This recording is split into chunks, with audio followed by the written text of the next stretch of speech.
Pernahkah kamu bertanya, apakah setiap orang yang mencuri dalam Islam harus dipotong tangannya? Apakah hukum itu berlaku mutlak, tanpa pandang bulu? Atau ada syarat-syarat tertentu yang seringkali luput dari pemahaman banyak orang?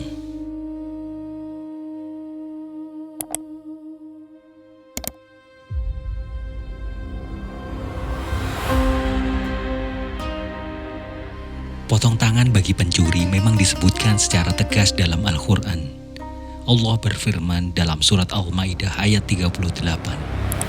Laki-laki yang mencuri dan perempuan yang mencuri, potonglah tangan keduanya sebagai balasan atas perbuatan mereka dan sebagai hukuman dari Allah.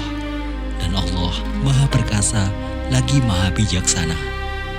Ayat ini memang jelas, tapi Islam bukan hanya sekedar hukum tekstual. Islam juga memiliki maqasid, yaitu tujuan-tujuan hukum untuk menjaga keadilan, bukan sekedar menghukum. Tidak semua pencuri otomatis dihukum potong tangan. Ada syarat-syarat ketat yang harus dipenuhi terlebih dahulu. Menurut Imam An-Nawawi dalam syarah Sahih Muslim dan juga pendapat jumhur ulama, syarat hukum potong tangan antara lain: pertama, barang yang dicuri bernilai cukup mencapai nisab, yaitu 1/4 dinar emas atau setara dengan kurang lebih 1,06 gram emas. Hadis riwayat Bukhari nomor 6789 dan hadis Muslim nomor 1684. Rasulullah Shallallahu Alaihi Wasallam bersabda, tidak dipotong tangan kecuali karena mencuri barang senilai 1/4 dinar atau lebih. Hadis riwayat Bukhari Muslim. 2. Barang itu dicuri dari tempat yang aman, seperti rumah, toko, atau penyimpanan yang dikunci. Jika barang ditemukan di tempat terbuka, hukum potong tangan tidak berlaku. 3. Pencuri bukan dalam keadaan darurat. Jika seseorang mencuri karena lapar atau kelaparan ekstrim, maka hukuman potong tangan tidak dijatuhkan. Hal ini dicontohkan oleh Umar bin Khattab radhiyallahu anhu, yang tidak memotong tangan pencuri saat masa paceklik di Madinah. Diriwayatkan oleh Imam Malik dalam Al-Muwatta.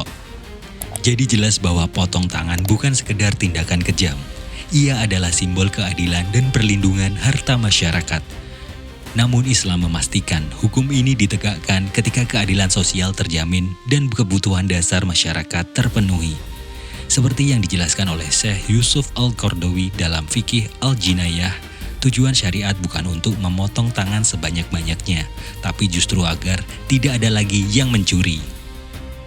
Jadi, jika ada yang berkata, Islam itu kejam karena potong tangan pencuri, maka sebenarnya mereka belum memahami konteks dan keadilannya.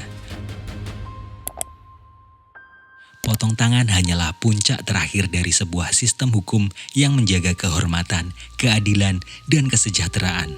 Bukan sekedar hukuman, tapi peringatan keras agar masyarakat hidup jujur dan aman. Karena Islam itu indah, kalau kita mau memahami lebih dalam, bukan sekedar melihat dari permukaannya. Wallahu a'lam bishawab.